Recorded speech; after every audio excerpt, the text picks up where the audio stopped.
Alors bienvenue au blog avec Maël Barriou. Alors aujourd'hui nous allons vous montrer un cas d'ablation de tachycardie ventriculaire. Alors venez avec moi, je vous montre déjà les tracés. Donc vous voyez ici une tachycardie régulière à QRS large et vous pouvez même être certain que c'est une tachycardie ventriculaire parce qu'il y a même une dissociation aculo-ventriculaire. Donc la TV est certaine. Donc alors je vais vous montrer là la carte. Donc le principe c'est que c'est un patient qui a une cardiopathie ischémique, porteur de défibrillateur, qui a déjà eu des chocs appropriés, qui a déjà été ablaté à 2 reprises d'une TV, et on sait globalement qu'il a une séquelle antérieure. Donc on regarde la carte. Ici nous avons la carte sous mode de code couleur, avec ici la zone d'origine. Vous voyez ici les points rouges et noirs sont finalement les tirs et qu'on peut vous enlever, ce qui permettra de mieux comprendre la carte. Voilà, là c'est un peu plus clair. Vous voyez ici en blanc-rouge, finalement c'est la zone de précocité.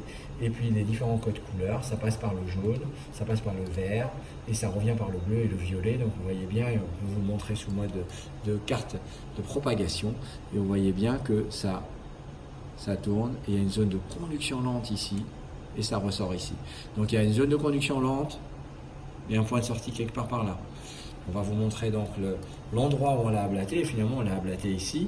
Et vous voyez la TV, le tir à ce niveau-là et le retour en rythme sinusal. Alors bien sûr le problème de ces TV c'est que des fois ça récidive. Donc on a testé et on a déclenché cette fois-ci une tachycardie ventriculaire différente et qui est bien plus rapide. Elle est globalement moins bien tolérée, puisque avec la TV de gauche, il a 100 mm de mercure de systolique, et la TV de droite, il a 80 mm de mercure de systolique. Alors, on a quand même s'est permis d'aller réaliser une carte. Alors cette fois-ci, vous voyez vraiment qu'on est en intérieur, avec en gris les 2 cicatrices, les 2 scars, cicatrices d'infarctus qu'il a. Et vous voyez que cette fois-ci, la zone de précocité, la zone de conduction lente est là, et en fait, ça tourne comme ça, et ça revient par là. Vous voyez les codes couleurs. On peut vous montrer également sous forme d'une carte d'activation. Pareil, zone de conduction lente, ça ressort par là et ça revient ici. Alors est-ce que finalement c'est un deuxième foyer? Est-ce que c'est finalement une zone de sortie qui est différente? C'est possible. Et on vous montre là où on l'a arrêté.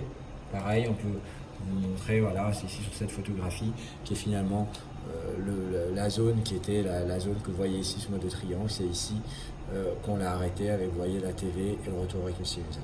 D'accord?